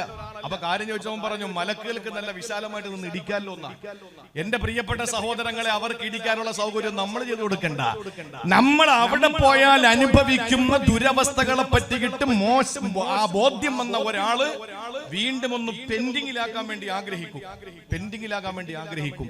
മയ്യത്ത് കൊണ്ട് പള്ളിയിൽ വെച്ചാൽ ഉസ്താദെ ഇഷ്ടംപോലെ പ്രസംഗിച്ചോ, മൊത്തത്തിൽ ഓതിയിട്ട് അർത്ഥം പറഞ്ഞു, എന്നാലും കുഴപ്പമില്ല, ഇപ്പോഴൊന്നും വിടരുതാരെയും, കാരണം ഇവരെ വിട്ടാൽ ഇവരെന്നെ കുഴിയിലാക്കിയാൽ ഇഷ്ടം പോലെ കിടി കിട്ടും. അപ്പൊ ഏറ്റവും കൂടുതൽ ആഗ്രഹിക്കുന്നത് പോകാതിരിക്കാനാണ്. അള്ളാഹുവും കരിഹല്ലാഹു ലിഖാഹു, അവനെ കാണാൻ അള്ളാഹും വെറുക്കാൻ. അതുകൊണ്ട് നമ്മൾ മരിക്കുമ്പോൾ ആഗ്രഹിക്കേണ്ടത് എങ്ങനെയാണ്? എന്റെ റബ്ബ് എന്നെ ഇഷ്ടപ്പെടണം, ഞാൻ എന്റെ റബ്ബിനെ ഇഷ്ടപ്പെടുന്നു. ആ അവസ്ഥയിൽ നമുക്ക് മരിക്കണ്ടേ? അതിനെന്താ വേണ്ടത്? ഒറ്റ വഴിയുള്ളൂ. ഖുർആൻ പറഞ്ഞു, ഒരൊറ്റ വഴി. അള്ളാഹു ആ വഴി തിരഞ്ഞെടുക്കാനും സ്വീകരിക്കാനും അള്ളാഹു തൗഫീഖ് തരട്ടെ. വലിയ പ്രയത്നം അല്ലെങ്കിൽ വലിയ സാഹസികത ഒന്നും വേണ്ട. ആ ഒരു നിലയിൽ നമുക്ക് അള്ളാഹുവിനെ ഇഷ്ടപ്പെടുന്ന നിലയിൽ അവനെ കണ്ടുമുട്ടാനുള്ള ഒരൊറ്റ വഴി വിശുദ്ധ ഖുർആൻ പറഞ്ഞു. അതാണ് ഞാൻ തബറുക്കിന് വേണ്ടി ആമുഖമായി ഓതി വെച്ച ആയത്ത്. എന്താണ് അള്ളാഹു പറഞ്ഞത്? ഒരൊറ്റ വഴി നമ്മൾ തിരഞ്ഞെടുക്കുമെങ്കിൽ ഇൻഷാ അല്ലാഹ് അള്ളാഹു തൗഫീഖ് തരട്ടെ. അള്ളാഹു നമുക്ക് തൗഫീഖ് നൽകി അനുഗ്രഹിക്കുമാറാവട്ടെ. നിങ്ങൾ എന്താ ഈ പിണങ്ങിയിരിക്കുന്നത്? നിങ്ങൾ ഇരിക്കുന്നുണ്ട കോവിഡൊക്കെ ഞാനാ പരത്തിയെന്ന് തോന്നുന്നില്ല. ഒന്നാമീൻ പറയും, അള്ളാഹു നമുക്ക് അതിനുള്ള തൗഫീഖ് തരട്ടെ. അവനെ ഇഷ്ടപ്പെടുന്ന നിലയിൽ മരിക്കാൻ അള്ളാഹു തൗഫീഖ് തരട്ടെ. അതിന് ഒറ്റ വഴിയേ ഉള്ളൂ. അത് അള്ളാഹ് തന്നെ പഠിപ്പിച്ചു. എന്താണ്? ഖുൽ, നബി അങ്ങ് പറയും, പറഞ്ഞു കൊടുക്ക്, നിങ്ങൾ അള്ളാഹനെ ഇഷ്ടപ്പെടുന്നെങ്കിൽ, അങ്ങനെയാണല്ലോ മരിക്കേണ്ടത്. അള്ളാഹനെ ഇഷ്ടപ്പെടുന്നെങ്കിൽ എന്താണ് നിങ്ങൾക്കുള്ള വഴി എന്നറിയോ? നബിയെ അങ്ങ് പറഞ്ഞു കൊടുക്കുക, ഫത്തബിഊനി, എന്നെ പിൻപറ്റാ പറയൂ നബിയെ. വ്യക്തി ജീവിതമാണെങ്കിൽ, കുടുംബ ജീവിതമാണെങ്കിൽ, സാംസ്കാരിക ജീവിതമാണെങ്കിൽ, സാമൂഹ്യ ജീവിതമാണെങ്കിൽ, രാഷ്ട്രീയ ജീവിതമാണെങ്കിലും, ഏത് ജീവിതമാണെങ്കിൽ, അടുക്കള മുതൽ അന്താരാഷ്ട്രം വരെ, കുറ്റിച്ചൂല് പിടിക്കുന്നത് മുതൽ സിംഹാസനത്തിലിരുന്ന് ചെങ്കോല് പിടിക്കുന്നത് വരെ, അധികാരത്തിന്റെ ഇന്ദ്രപ്രസ്ഥത്തിൽ ഇരിക്കുന്നത് മുതൽ ബാത്റൂമിൽ ഇരിക്കുന്നത് വരെ, തുപ്പുന്നത് മുതൽ നമ്മുടെ ജീവിതത്തിലെ ഏറ്റവും വലിയ പ്രവർത്തനങ്ങൾ വരെ എങ്ങനെയാകണമെന്ന് നമുക്ക് പഠിപ്പിച്ചു തന്നതാരാ? പ്രാക്ടിക്കലായി നമുക്ക് കാണിച്ചു തന്നതാരാ? ലോകത്ത് നമുക്ക് നമ്മുടെ ജീവിതത്തിന്റെ സർവസ്വമായി മാറിയ എല്ലാം നമുക്ക് പഠിപ്പിച്ചു തന്ന നമ്മുടെ നായകൻ നബി മുഹമ്മദ് മുസ്തഫ സല്ലല്ലാഹു അലൈഹി വസല്ലമ തങ്ങളെ പിൻപറ്റലല്ലാതെ വേറെ മാർഗങ്ങളില്ല. അതുകൊണ്ട് ചെറുപ്പക്കാരോടായി എനിക്ക് പറയാനുള്ളത്, എന്റെ ചെറുപ്പക്കാരെ, ചോരപ്പിളപ്പിന്റെ പ്രായമാണ്.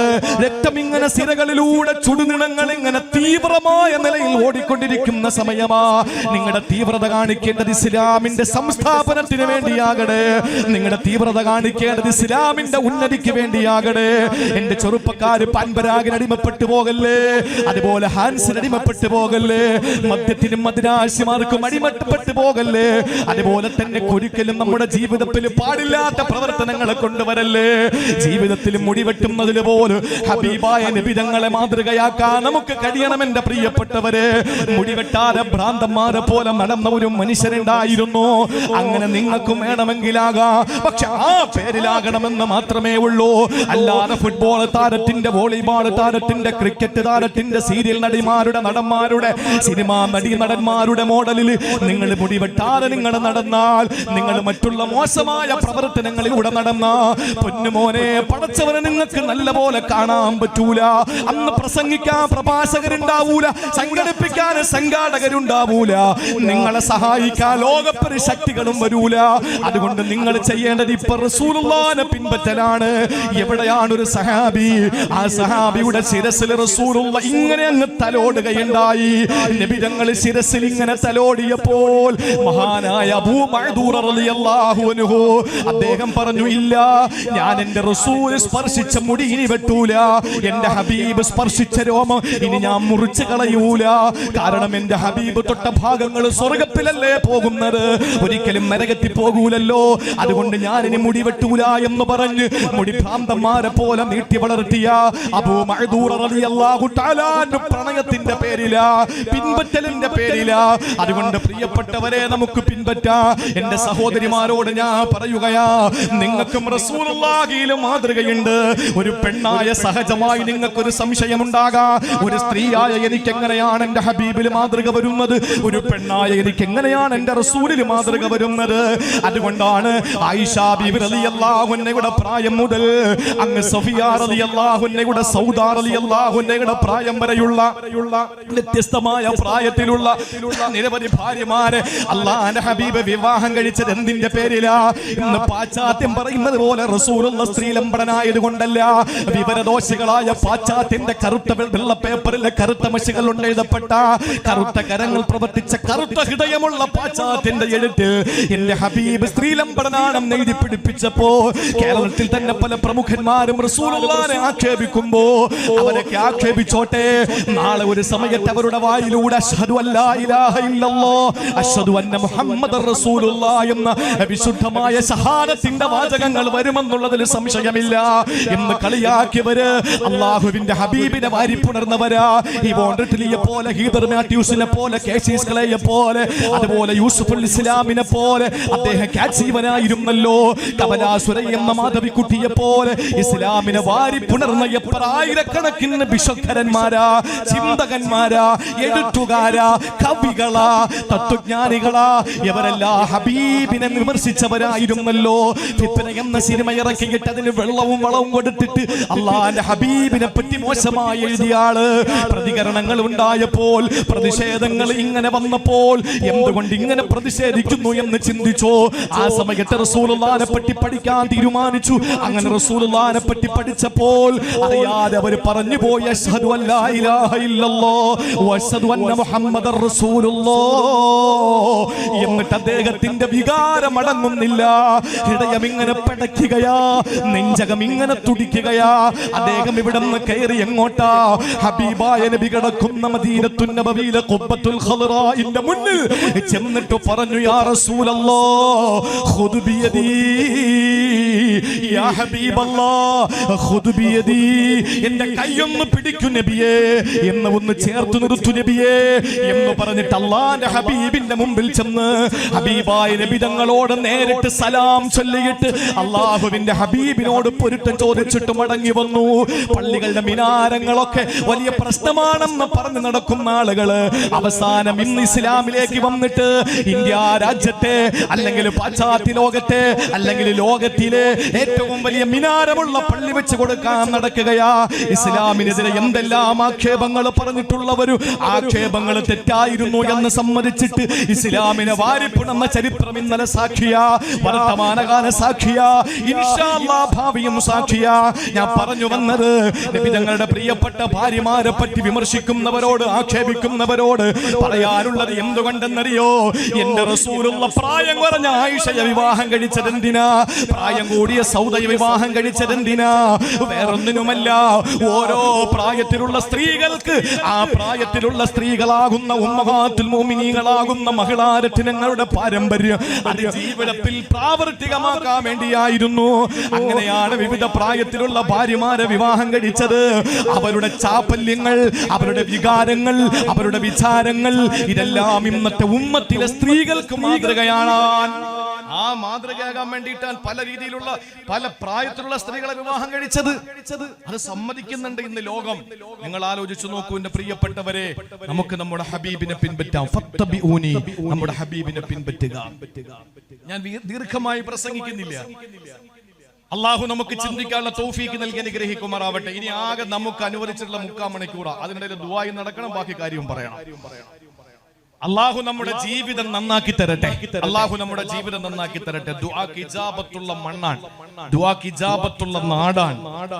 അള്ളാഹു അത് എന്നും ഈ പ്രശസ്തി അള്ളാഹു അതിന്റെ കൊടുമുടിയിൽ എത്തിക്കുമാറാവട്ടെ. എന്റെ പ്രിയ സഹോദരങ്ങളെ, അതുകൊണ്ട് അള്ളാഹുവിനെ ഇഷ്ടപ്പെടാൻ നബിതങ്ങളുടെ ഇത്തിബാഅ് സുന്നത്ത് നമുക്ക് മുറുകെ പിടിക്കാം. എന്തിലാ മാതൃകയില്ലാത്തത് അല്ലേ? നമ്മുടെ ഇതിന്റെ മുഖ്യ പ്രവർത്തകനായ റമീസ് എന്നല്ലേ അദ്ദേഹം പറഞ്ഞു, അദ്ദേഹം കശാപ്പ് നടത്തുന്ന ആളല്ലേ? ലോകത്ത് കശാപ്പ് നടത്തുന്ന ആളുകൾക്ക് റസൂലുള്ള മാതൃകയാണ്. ഒരു ദിവസം ആടിനെ ഉരിച്ചുകൊണ്ട് നിൽക്കുന്ന ഒരു സഹാബി, അതിന്റെ തോല് നീങ്ങുന്നില്ല, അതിന്റെ തോല് മാംസത്തിൽ നിന്ന് വിട്ടുമാറുന്നില്ല. നബി തങ്ങൾ ഇങ്ങോട്ട് വന്നിട്ട് തന്റെ ജുബ്ബ കമീസ് അതങ്ങോട്ട് മാറ്റിയിട്ട് ആ സഹാബിയോട് പറഞ്ഞു, ഇതാ നോക്കിക്കോളാൻ പറഞ്ഞു. എന്നിട്ട് വലത് കൈ ആ മാംസത്തിന്റെയും തോലിന്റെയും ഇടയിലേക്ക് ഇട്ട് മുന്നിലോട്ടും പിന്നിലേക്കും വീശിയപ്പോൾ ആ തുകൽ ഉരിഞ്ഞു വന്നു എന്ന് ചരിത്രം രേഖപ്പെടുത്തുന്നു. ഇവിടത്തെ കശാപ്പുകാർക്ക് മാതൃകയാണ് നബി മുഹമ്മദ് മുസ്തഫ. ഇന്നിപ്പോ ഓരോന്ന് ഞങ്ങളുടെ ഹബീബ് ഞങ്ങളെ പഠിപ്പിച്ചത്, ഞങ്ങളുടെ ഹബീബ് ഞങ്ങളെ പഠിപ്പിച്ചത്, ഞങ്ങളുടെ മുത്ത് ഞങ്ങളെ പഠിപ്പിച്ചത് എങ്ങനെ തുപ്പണമെന്നാ ഞങ്ങളെ പഠിപ്പിച്ചത്. മുന്നോട്ടും വലത്തോട്ടും തുപ്പാൻ പാടില്ല, ഇടതുഭാഗത്തും പിൻഭാഗത്തെ തുപ്പാൻ പാടുള്ളൂ എന്ന് ഞങ്ങളെ പഠിപ്പിച്ചത് ഞങ്ങളുടെ നേതാവാ. മറ്റ് സമുദായക്കാർ നിസ്സാരമായി കാണുന്നത് പോലും ഞങ്ങളുടെ ഹബീബ് അത് വലിയ ഇബാദത്തായി ഞങ്ങളെ പഠിപ്പിച്ചു. അത് ഞങ്ങൾ ഇന്നും പ്രാവർത്തികമാക്കിക്കൊണ്ടിരിക്കുന്നു. ലോകത്ത് അങ്ങനെ ഒരു നേതാവ് വേറെ ആരാ ഉള്ളത്? അതുകൊണ്ട് പിൻപറ്റുക, നബിതങ്ങളെ പിൻപറ്റുക.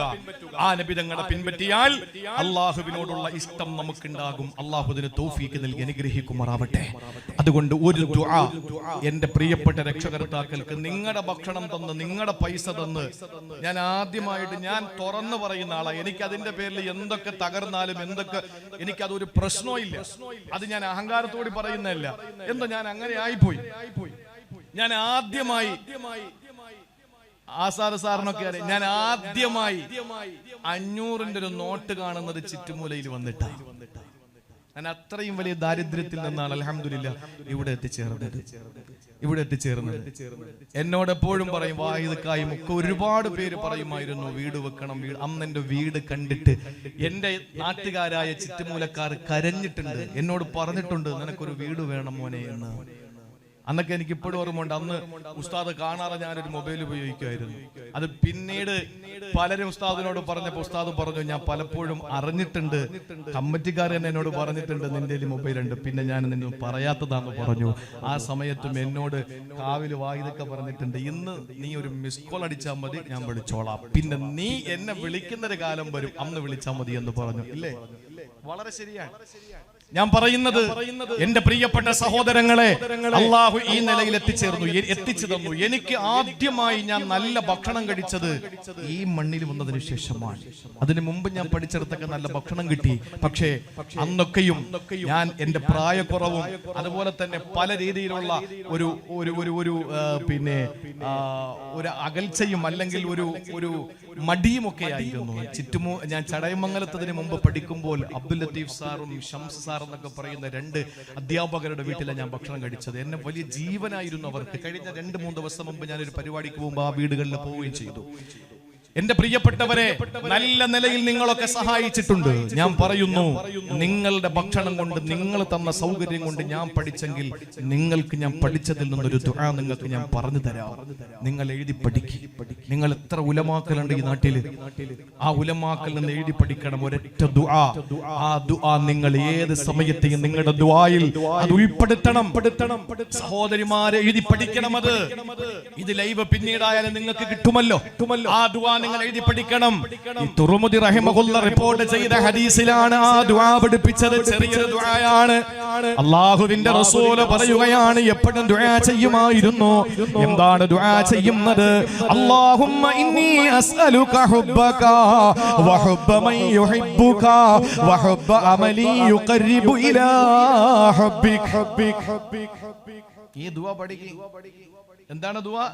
അല്ലാഹുമ്മ ഇന്നി അസ്അലുക ഹുബ്ബക. അല്ലാഹുവേ നിന്നോടുള്ള ഇഷ്ടം എനിക്ക് നീ തരണേ അല്ലാഹ്. എന്റെ ഹബീബ് ചോദിച്ചതാ. ഖാബ ഖൗസൈനിയുടെ ബന്ധമുണ്ടായി. ജിബ്രീലിനെ കെട്ടിപ്പിടിച്ച് 7 വാനങ്ങളും സപ്തവാനങ്ങളും താണ്ടി എല്ലാ ലോകങ്ങളെയും കീഴടക്കിയിട്ട് എന്റെ ഹബീബ് പോകുമ്പോ ആ പടച്ച തമ്പുരാനോടുള്ള പ്രണയം ഭൂമിയിൽ വന്നിട്ട് മണ്ണിൽ വന്നിട്ട് ചോദിക്കുക, അല്ലാഹുമ്മ ഇന്നി അസ്അലുക ഹുബ്ബക. എനിക്ക് വേണ്ടത് നിന്നോടുള്ള പ്രണയമാണ് തമ്പുരാനെ. ബാക്കിയുടെ കേട്ടോ, ബാക്കിയും കേട്ടോ. ആ നിന്നോടുള്ള പ്രണയം മാത്രം പോരാ, നിന്നെ ഇഷ്ടപ്പെടുന്നവരോടുള്ള ഇഷ്ടവും എനിക്ക് തരണേ അല്ലാ. രണ്ടാമത്തേത് അല്ലാഹുമ്മ ഇന്നി അസ്അലുക ഹുബ്ബക. നിന്നെ സ്നേഹിക്കാൻ എനിക്ക് തൗഫീഖ് തരണേ അല്ലാ. വഹുബ്ബ മൻ യുഹിബ്ബുക. നിന്നെ ഇഷ്ടപ്പെടുന്ന ആരിഫീങ്ങൾ, ഔലിയാക്കൾ, പണ്ഡിതന്മാര്. ആസാദ് സാറിന്റെ പ്രസംഗം ഇപ്പോഴും എനിക്ക് ഓർമ്മയുണ്ട്. അദ്ദേഹം പറയുമായിരുന്നു, ചുറ്റുമൂലം മഹലിന്റെ പ്രത്യേകതയാണ്, കറാമത്താണ്. ഒരു ഉസ്താദും കുട്ടികളും പടിയിറങ്ങിയാൽ അടുത്ത ഉസ്താദും കുട്ടികളും പടി കയറുമായിരുന്നു. എന്തുകൊണ്ടാണ്? പതിറ്റാണ്ടുകളുടെ അല്ല, നൂറ്റാണ്ടുകളുടെ പാരമ്പര്യ, ദർസി പാരമ്പര്യം, ഈ ചരിത്രങ്ങൾ ഇറങ്ങിക്കിടക്കുന്ന മഹാരഥന്മാരുടെ പാദസ്പർശനം കൊണ്ട് ധന്യമായ ചുറ്റുമൂലയിലുണ്ടായത്. അവർ ഉലമാക്കളെ സ്നേഹിച്ചത് കൊണ്ട് അല്ലാഹുമ്മ ഇന്നി അസ്അലുക ഹുബ്ബക വഹുബ്ബ മൻ യുഹിബ്ബുക. അല്ലാഹുവിനെ ഇഷ്ടപ്പെടുന്ന ഉലമാക്കളോടുള്ള ഇഷ്ടം അവർക്കുണ്ടായിരുന്നു. ആ ഇഷ്ടമാണ് ഇന്നും എന്റെ പ്രിയപ്പെട്ടവരെ ജാജ്വല്യമാനമായി നിലനിൽക്കുന്നത്. നബി തങ്ങൾ മൂന്നാമത് പറയുന്നത് വഹുബ്ബ അമലി യുഖർരിബു ഇലാ ഹുബ്ബിക. ഈ ജൈൻസിന്റെ പ്രവർത്തകർ അങ്ങനെയാണ്. ഈ ജൈൻസിന്റെ പ്രവർത്തകർ അങ്ങനെയാണ്. എങ്ങനെ? അല്ലാഹുവേ നിന്നോടുള്ള ഇഷ്ടം മാത്രമല്ല, നിന്നെ ഇഷ്ടപ്പെടുന്നവരോടുള്ള ഇഷ്ടവും എനിക്ക് വേണം. വഹുബ്ബ അമലി യുഖർരിബു ഇലാ ഹുബ്ബിക. നിന്നെ ഇഷ്ടപ്പെടുന്ന പ്രവർത്തനങ്ങൾ എന്തൊക്കെയാണോ അതൊക്കെയും ഞാൻ ഇഷ്ടപ്പെടുന്നു. അതും ഞാൻ ചോദിക്കുകയാണ്. അല്ലാഹുവിന് ഇഷ്ടമുള്ള പ്രവർത്തനം ഏതാ? സാധുക്കളെ സഹായിക്കല്. സാധുക്കളെ സഹായിക്കലാണ് അല്ലാഹുവിന് ഇഷ്ടപ്പെട്ടത്. അള്ളാഹുവിന് ഇഷ്ടപ്പെട്ടത് സാധുക്കളെ സഹായിക്കലാണ്. ഞാൻ ചെറിയ ഉദാഹരണം പറഞ്ഞുതരാം. മഴ പെയ്തു, അത് പെയ്യോട്ടെ ഇൻഷാ അല്ലാഹ്. ഇഷ്ടംപോലെ സൗകര്യം ചെയ്തിട്ടുണ്ട്, നിങ്ങൾ കയറി ഇരുന്നോളി ഇൻഷാ അല്ലാഹ്. എവിടെ നിന്നാലും വയത് കേട്ടാൽ മതി. കടയിൽ നിന്നോ എവിടെ ഇരുന്നോ എനിക്ക് അതൊന്നും പ്രശ്നമല്ല. ഞാനൊരു ഉദാഹരണം പറയാം. അള്ളാഹുവിന് ഏറ്റവും ഇഷ്ടപ്പെട്ട അമൽ ഏതാണ്? നമസ്കാരമാണ്. പല സന്ദർഭങ്ങളിലും പല ഹദീസുകൾ വന്നിട്ടുണ്ട്. ഞാനൊന്ന് ചോദിക്കട്ടെ, നോമ്പ് പിടിക്കുന്നല്ലോ, നോമ്പിൽ എന്തെങ്കിലും വീഴ്ച വന്നാൽ അതിന് പരിഹാരം എന്താണ്? കഫാറത്ത് കൊടുക്കണം, ഫിദിയ കൊടുക്കണം. അത് അരി. ആർക്ക്? അള്ളാഹ് അരി. എന്തിനാ? അള്ളാഹ് അരി വേണോ? അള്ളാഹ്ക്ക് നമ്മുടെ അരിയുടെ ആവശ്യമൊന്നുമില്ല. ഈ അരി ആർക്ക് കൊടുക്കണം? സാധുക്ക് കൊടുക്കണം. സത്യം ചെയ്ത് മുടക്കേണ്ടി വന്നു, അതിന് കഫാറത്ത് എന്താ? തുതഇമുൽ മിസ്കീൻ. പാവങ്ങൾക്ക് അരി കൊടുക്കണം, ഭക്ഷണം കൊടുക്കണം. ഏത് അമലെടുത്ത് പരിശോധിച്ചു നോക്ക്, അതിൽ എന്തെങ്കിലും വീഴ്ച സംഭവിച്ചു പോയാൽ അതിന് അള്ളാഹു പരിഹരിക്കുന്നത് സാധുക്കൾക്ക് അരി കൊടുത്തുകൊണ്ടാണ്. കാരണം എന്താ? പടച്ചവനോടുള്ള ഹക്കിൽ വന്ന വീഴ്ചകളെ പരിഹരിക്കാൻ ദുനിയാവിൽ അള്ളാഹു നമ്മോട് പറഞ്ഞ കാര്യം പാവങ്ങൾക്ക് ഭക്ഷണം കൊടുക്കലാണ്. അപ്പൊ അള്ളാഹ്ക്ക് ഏറ്റവും ഇഷ്ടപ്പെട്ടത് എന്താണ്? ആഹാരം കൊടുക്കല്. അപ്പൊ അല്ലാഹുമ്മ ഇന്നി അസ്അലുക ഹുബ്ബക, നിന്നോടുള്ള പ്രണയം ഞാൻ ചോദിക്കുന്നു. വഹുബ്ബ മൻ യുഹിബ്ബുക, നിന്നെ ഇഷ്ടപ്പെടുന്ന ഉലമാക്കൾ, അംബിയാക്കൾ, ആരിഫീങ്ങൾ, ഔലിയാക്കൾ, സാലിഹീങ്ങൾ, മഹത്തുക്കൾ, അവരുടെ ഇഷ്ടവും ഞാൻ നിന്നോട് ചോദിക്കുന്നു. വഹുബ്ബ അമലി യുഖർരിബു ഇലാ ഹുബ്ബിക, നിന്നെ ഇഷ്ടപ്പെടാൻ കാരണമാകുന്ന പ്രവൃത്തികളൊക്കെ ഞാൻ നിന്നോട് ചോദിക്കുന്നു. അതാണ് പാവങ്ങളെ സഹായിക്കൽ. അതാണ് പാവങ്ങളെ സഹായിക്കൽ. അതുകൊണ്ടാണല്ലോ ദാവൂദ് നബി വിളിച്ചുകൊണ്ട് അല്ലാഹു പറഞ്ഞത്, യാ ദാവൂദ് അൽ മാലു മാലി വൽ ഫുഖറാ വഇയാലി വൽ അഗ്നിയാ വകലാഇ ഫംബഖില വകലാഇ അലാ ഇയാലി അദഖതുകും ബബാലി വലാ ഉബാലി. ദാവൂദ് നബി വിളിച്ചുകൊണ്ട് അല്ലാഹു പറഞ്ഞതാണ്. നമ്മൾ പഠിക്കുമ്പോൾ ഷാഫി ഉസ്താദിന്റെ ഖുതുബകൾ ഇത് കേൾക്കാൻ കഴിയുമായിരുന്നു. യാ ദാവൂദ് അൽ മാലു മാലി വൽ ഫുഖറാ വഇയാലി വൽ അഗ്നിയാ വകലാഇ ഫംബഖില വകലാഇ അലാ ഇയാലി അദഖതുകും ബബാലി വലാ ഉബാലി. ദാവൂദ് നബിയെ, എന്റെ അടിമകൾ എന്റെ ഇഷ്ടക്കാരാണ്, എന്റെ കുടുംബക്കാരാണ്, എന്റെ സമ്പന്നർ എന്റെ ഏജന്റുമാരാണ്. എന്റെ ഏജന്റുമാർ എന്റെ കുടുംബക്കാരോട് ലുബ്ധ് കാണിച്ചാൽ അതൊക്കെ തുകുംബാലി വല ഉബാലി, അവരെ ഞാൻ വിടില്ല, ഞാൻ ശിക്ഷ കൊടുക്കും, ഞാൻ പണി കൊടുക്കും. അപ്പൊ അള്ളാഹുവിന് ഏറ്റവും ഇഷ്ടപ്പെട്ടത് എന്താണ്? പാവങ്ങളെ സഹായിക്കല്. നിങ്ങൾക്കറിയോ, നമ്മുടെയൊക്കെ വീട്ടിലൊക്കെ വന്നിട്ട് ചോദിക്കുക, അള്ളാഹുവിനെ കരുതി സഹായിക്കണം. അങ്ങനെ പറഞ്ഞാൽ നമ്മൾ കൊടുക്കണം, എന്തെങ്കിലും കൊടുക്കണം, നമ്മൾ യാചിച്ചിട്ടെങ്കിലും കൊടുക്കണം, നമ്മൾ തെണ്ടിയെങ്കിലും കൊടുക്കണം. എന്തുകൊണ്ട്?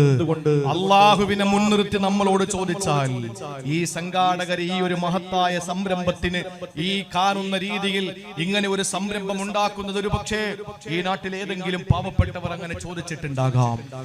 പല നാടുകളിലും അങ്ങനെ ചോദിക്കുന്നുണ്ട്. അള്ളാഹുവിനെ സാക്ഷിയാക്കി ഞാൻ ചോദിക്കുന്നു, വല്ലതും തരണേ എന്ന് ചോദിച്ചാൽ അതിന് നമ്മൾ കൊടുത്തിരിക്കണം. എന്തുകൊണ്ടാണ്? മഹാനായ ഖളർ നബി അലൈഹിസ്സലാത്തു വസ്സലാം, പ്രിയപ്പെട്ടവരെ, ഒരു ദിവസം നടന്നു വരുമ്പോൾ, ഒരു മാർക്കറ്റിലൂടെ നടന്നു വരുമ്പോ മഹാനായ ഖളർ നബി അലൈഹിസ്സലാത്തു വസ്സലാമിനോട് ഇമാം അബൂ ഉമാമ റളിയല്ലാഹു അൻഹുവിനെ തൊട്ട് റിപ്പോർട്ട് ചെയ്യുന്ന ഹദീസിൽ കാണാ, പൊന്നാര നബി തങ്ങൾ സഹാബത്തിനെ പഠിപ്പിക്കുകയാണ്. സഹാബ, നിങ്ങൾക്ക് ഖളർ നബിയുടെ ഒരു സംഭവം അറിയോ? എന്താ നബിയെ പറയൂ? അബൂ ഉമാമ റളിയല്ലാഹു അൻഹു റിപ്പോർട്ട് ചെയ്യുന്ന ഹദീസാണ്. എന്താ നബിയെ പറഞ്ഞു തരുമോ എന്ന് ചോദിക്കുമ്പോ അള്ളാന്റെ തിരുദൂതൻ, അള്ളാന്റെ ഹബീബ് പറഞ്ഞു കൊടുക്കുകയാണ്. ഖളർ നബി അലൈഹിസ്സലാം ഒരു ദിവസം നടന്നു വരുമ്പോ, ആ നടന്നു വരുന്ന സന്ദർഭത്തിൽ മഹാനായ ഖളർ നബി അലൈഹിസ്സലാത്തു വസ്സലാമിന്റെ മുന്നിൽ ഒരാൾ വന്നു. എന്നിട്ട് അദ്ദേഹം ചോദിച്ചു, അസ്അലുക ബിവജ്ഹില്ലാ, അല്ലാഹുവിന്റെ വജ്ഹ് കൊണ്ട് നിങ്ങളോട് ചോദിക്കുകയാ, അല്ലാഹനെ മുൻനിർത്തിക്കൊണ്ട് ഞാൻ നിങ്ങളോട് ചോദിക്കുകയാ, എന്നെ സഹായിക്കണേ. ഞാൻ സ്വാതന്ത്ര്യ പത്രം എഴുതപ്പെട്ട, മോചന പത്രം എഴുതപ്പെട്ട അടിമയാണ്. എന്നെ സഹായിച്ചാൽ ഞാൻ സ്വതന്ത്രനാണ്, അതുകൊണ്ട് എന്നെ സഹായിക്കണേ എന്ന് പറഞ്ഞപ്പോ മഹാനായ ഖളർ നബി അലൈഹിസ്സലാം പറഞ്ഞു, എന്റെ കയ്യിലൊന്നുമില്ലല്ലോ. ആ സമയത്താണ് പറഞ്ഞത്, ഇന്നി അസ്അലുക ബിവജ്ഹില്ലാ, ഞാൻ നിങ്ങളോട് ചോദിക്കുന്നത് അല്ലാഹുവിന്റെ വജ്ഹിനെ കാംക്ഷിച്ചുകൊണ്ടാ, റബ്ബിനെ മുൻനിർത്തിക്കൊണ്ടാ, എന്റെ പടച്ചവനെ സാക്ഷ്യപ്പെടുത്തിക്കൊണ്ട് ഞാൻ ചോദിക്കുകയാണ്, തരണേ എന്ന് പറഞ്ഞപ്പോ മഹാനായ ഖളർ നബി അലൈഹിസ്സലാം പറഞ്ഞത് എന്തെന്നറിയോ? ആമന്തു ബില്ലാഹ്, എനിക്ക് എന്റെ റബ്ബിനെ വിശ്വാസമാണ്. മാ ഇൻദി ശൈഉൻ, എന്റെ കയ്യിൽ ഒന്നുമില്ല സഹോദരാ, പക്ഷെ നിങ്ങൾ പറഞ്ഞത് അല്ലാഹുവിനെ സാക്ഷിയാക്കിയാണല്ലോ, അല്ലാഹനെ മുൻനിർത്തി നിങ്ങൾ എന്നോട് ചോദിച്ചല്ലോ, എനിക്ക് തരാതിരിക്കാൻ നിവൃത്തിയില്ല. അതുകൊണ്ട് എനിക്ക് നിങ്ങളോട് പറയാനുള്ളത്, ഒരു നയാ പൈസ എന്റെ കയ്യിലില്ല, പക്ഷെ ഇന്ന് ഞാൻ നിങ്ങളോട് പറയുന്നു, തഅഖുദനി ഫതബീഅനി, നിങ്ങൾ എന്നെ കൊണ്ടുപോയി വിറ്റോ, നിങ്ങൾ എന്നെ കൊണ്ടുപോയി എവിടെ കൊണ്ടുപോകണോ വിറ്റോ, ഏത് മാർക്കറ്റിലും നിങ്ങൾക്ക് കൊണ്ടുപോയി എന്നെ കച്ചവടം ചെയ്യാ, എന്നെ ഒരു അടിമയാക്കി നിങ്ങൾക്ക് വെക്കാ. കാരണം ഞാൻ നിങ്ങളുടെ മുന്നിലെ ഒന്നുമില്ലെന്ന് പറഞ്ഞപ്പോ അല്ലാഹുവിനെ മുൻനിർത്തിയാണ് നിങ്ങൾ ചോദിച്ചതെങ്കിൽ എന്റെ റബ്ബിനെ എനിക്ക് കണ്ടുമുട്ടാൻ എനിക്ക് പേടിയുണ്ട്. അതുകൊണ്ട് ആ മനുഷ്യന്റെ ദാരിദ്ര്യത്തിന്റെ പേരിൽ, ആ മനുഷ്യനെ രക്ഷപ്പെടാനുള്ള മോഹത്തിന്റെ പേരിൽ ഖളർ നബിയുടെ കൈ പിടിക്കുകയാ. അടുത്തിട്ടുള്ള മാർക്കറ്റിൽ ചെന്ന് സഹോദരങ്ങളെ 400 ദിർഹമിന് വിറ്റു. 400 ദിർഹം 400 ദിർഹമിന് വിൽക്കുകയാ. ഖളർ നബി അലൈഹിസ്സലാമിനെ ഒരു സമ്പന്നൻ വാങ്ങി. അയാൾ നല്ല മനുഷ്യനായിരുന്നു. 400 ദിർഹമിന് മാർക്കറ്റിൽ കൊണ്ടുപോയി വിറ്റത് മൂരിയല്ല, കാളയല്ല, പോത്തല്ല, ആടല്ല, മഹാനായ സയ്യിദുനാ മൂസാ നബി അലൈഹിസ്സലാമിനെ സംസ്കാരം പഠിപ്പിച്ച, മര്യാദ പഠിപ്പിച്ച, അദബ് പഠിപ്പിച്ച സയ്യിദുനാ ഖളർ അലൈഹിസ്സലാം 400 ദിർഹമിന് മാർക്കറ്റിൽ വിറ്റു. ഇത് എവിടെയെങ്കിലും സിനിമയുടെ കഥയല്ല, ഇതേതെങ്കിലും സീരിയലിന്റെ ക്ലൈമാക്സ് അല്ല, ഇതേതെങ്കിലും നാടകത്തിന്റെ ഇതിവൃത്തമല്ല.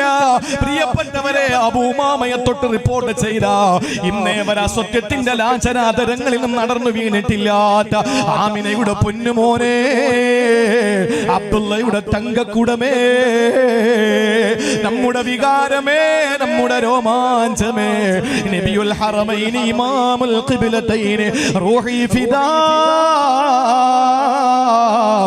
അഹ്മദ് മുജ്തബ ത്വാഹ റസൂലുള്ളാഹ്.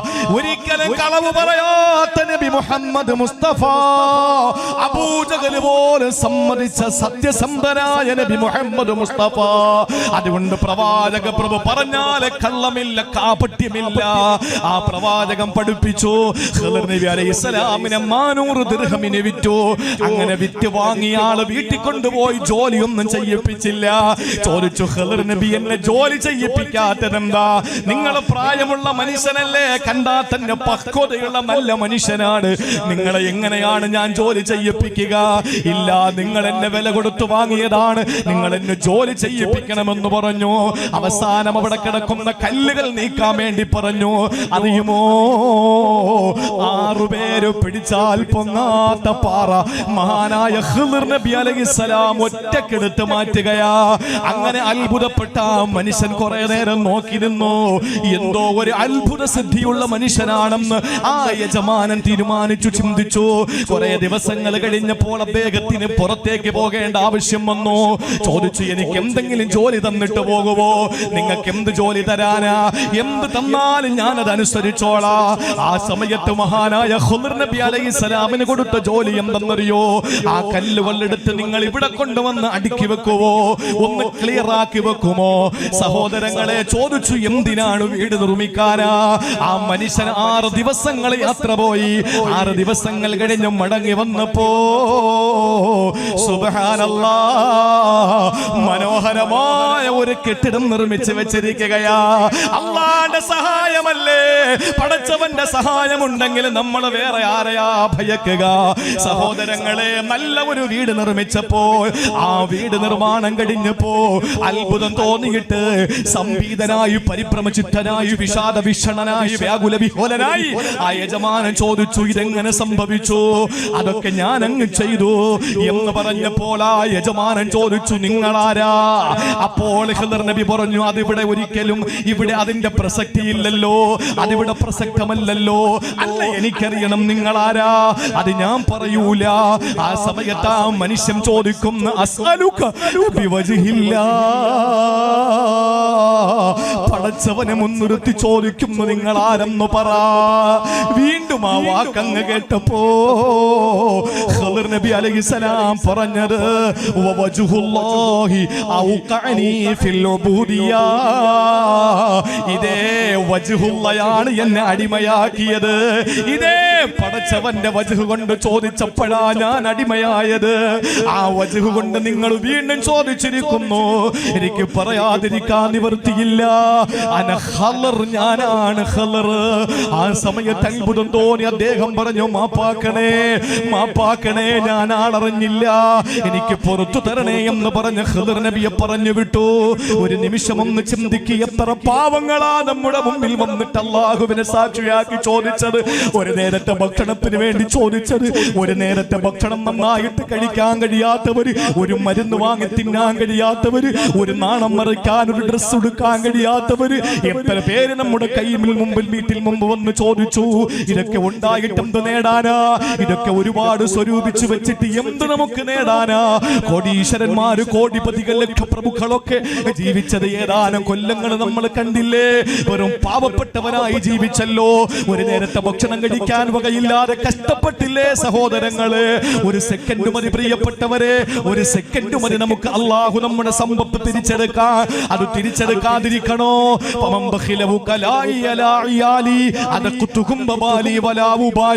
ഒരിക്കലും നിങ്ങൾ നമ്മുടെ പടച്ചവന്റെ കുടുംബക്കാരെ വേദനിപ്പിക്കരുത്. ഈ നാട്ടിൽ ഏതെങ്കിലും ഒരു പാവപ്പെട്ട പെൺകുട്ടി വിവാഹം കഴിച്ചയക്കപ്പെടാൻ ഭാഗ്യം നിഷേധിക്കപ്പെട്ട് കണ്ണുനീര് കയ്യുമായി കഴിഞ്ഞാൽ, ഇവിടെ എത്ര വലിയ തഹജ്ജുദ് നിസ്കരിച്ചാലും, ഇവിടെ എത്ര ളുഹാ നമസ്കരിച്ചാലും, ഇവിടെ എത്ര വലിയ പള്ളികൾ നിർമ്മിച്ചാലും, താജ്മഹൽ അല്ല, കുത്തബ് മിനാർ അല്ല, ചെങ്കോട്ടയല്ല, ഡൽഹി മസ്ജിദ് അല്ല, അങ്ങനത്തെ എത്ര പള്ളികൾ നിർമ്മിച്ചാൽ നമസ്കരിച്ചാലും ആ പള്ളികളിൽ എത്ര ആളുകൾ ജുമാ നമസ്കരിച്ചാലും എത്ര വലിയ ഖുദ്സിന്റെ മോചനം പോലെ നമ്മൾ നമ്മുടെ നാടുകളെ മോചിപ്പിച്ചെടുത്താലും എന്റെ പ്രിയപ്പെട്ടവരെ, ജീവിതത്തിൽ നമുക്ക് അല്ലാഹുവിന്റെ അടിമകളായ സാധുക്കളെ സഹായിക്കാതിരുന്നാൽ അല്ലാഹു നമ്മുടെ അമലുകൾ ഒന്നും നാളെ സ്വീകരിച്ചെന്ന് വരൂല. അതുകൊണ്ടാണ് പടച്ചവൻ നാളെ ചോദിക്കുന്നത്, നിനക്ക് ഒരുപാട് അമലുകളൊക്കെ ഉണ്ട് ശരിയാ, പക്ഷെ ഞാൻ പട്ടിണി കിടന്നപ്പോ നീ എന്തെനിക്ക് ഒരു നുള്ളു ഭക്ഷണം തരാത്തത്? ഞാൻ ദാഹിച്ചു കിടന്നപ്പോ എന്തുകൊണ്ട് നീ ഒരു തുള്ളി വെള്ളം തന്നില്ല? ഞാൻ നാണം മറയ്ക്കാൻ കഴിയാതെ കിടന്നപ്പോ എന്തുകൊണ്ട് എനിക്ക് നീ ഒരു ഉടുതുണി വാങ്ങി തന്നില്ല? അല്ലാഹുവേ, നീ റബ്ബുൽ ആലമീനാണ്, ഇതൊക്കെ നിനക്കുണ്ടോ? അപ്പൊ പറഞ്ഞത്, നിന്റെ വീടിന്റെ അപ്പുറത്തും ഇപ്പുറത്തും ആളുകൾ പട്ടിണി കിടന്നപ്പോ നീ സഹായിച്ചിരുന്നെങ്കിൽ നിനക്ക് എന്നെ അവിടെ എത്തിക്കാൻ കഴിയുമായിരുന്നല്ലോ. അതുകൊണ്ട് ചെയ്യണ സഹോദരങ്ങളെ. ചില ആളുകളോട് ചോദിച്ചാൽ കിട്ടില്ല, എത്ര ചോദിച്ചാലും കിട്ടില്ല. ചുറ്റുമൂല അങ്ങനെയല്ല. സംഘാടകര് പറഞ്ഞത് ഞാൻ അത്ഭുതപ്പെട്ടു പോയി. അടുത്ത മാസം ഒരു പെൺകുട്ടിയെ കെട്ടിക്കണം. ഈ ഇപ്പോഴത്തെ കല്യാണത്തിന് 5 പവൻ അവരുടെ കയ്യിൽ റെഡിയാണ്, അവർ കൊടുക്കുന്നത്. അടുത്ത മാസം ഒരു പെൺകുട്ടിയെ കെട്ടിക്കണം. നിങ്ങൾ ഹെൽപ്പ് ചെയ്യും, നിങ്ങളെ സഹായം നടക്കും. ഇത് അവരിതിന് പ്രവർത്തിക്കാനുണ്ടല്ലോ, നിങ്ങൾ അതിന് ഹെൽപ്പ് ചെയ്തു കൊടുക്കും.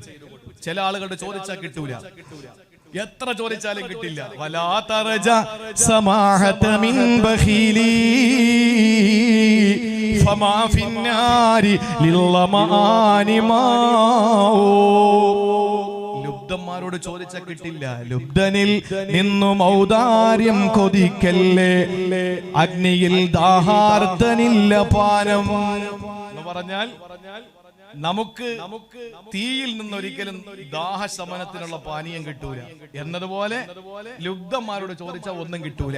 അതുകൊണ്ട് ആ തൊട്ടപ്പുറത്തെ 5 കിലോമീറ്റർ അപ്പുറത്തുള്ള തഴവാ ഉസ്താദ് പറഞ്ഞത്, ചോദിച്ചിടണ്ട ലുബ്ധനോടു നിമാല്, പാലാക്കുവാൻ നീ നോക്കിടണ്ടാക്കീല്. ഈ കീല് പാലാക്കാൻ നീ നോക്കിയാ നടക്കുവോ? അതുപോലെ ലുബ്ധനോട് ചോദിച്ചിട്ട് കാര്യമില്ല. കൊടുക്കാൻ നല്ല മനസ്സുള്ളവരാ നിങ്ങൾ. അതുകൊണ്ട് ഇവിടെ നിന്ന് നിങ്ങൾ ഒജീനം വാങ്ങി പോകുമ്പോ, തബറുക്കിന്റെ ഭക്ഷണം വാങ്ങി പോകുമ്പോ, ഈ പരിപാടി സമാപിക്കുമ്പോ, എന്റെ പ്രിയപ്പെട്ട സഹോദരങ്ങളെ, നിങ്ങൾ എല്ലാവരും കൂടി 5 പവൻ നിങ്ങൾ കൊടുക്കാമെന്ന് ഏറ്റിട്ട് പോകണം.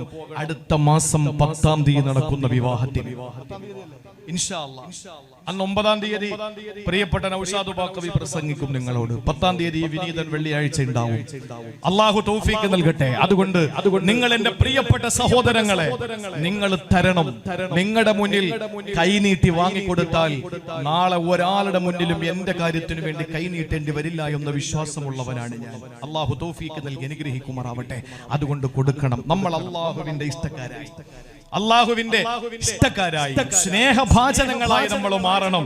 അങ്ങനെ മാറിയാൽ അൽഹംദുലില്ലാഹ് നമുക്ക് നാളെ അള്ളാഹു തരുന്നത്, അവനെ കണ്ടുമുട്ടുമ്പോഴുള്ള നമ്മുടെ പ്രണയത്തിന് പകരം തരുന്നത് അള്ളാഹുവിന്റെ സ്വർഗമാണ്.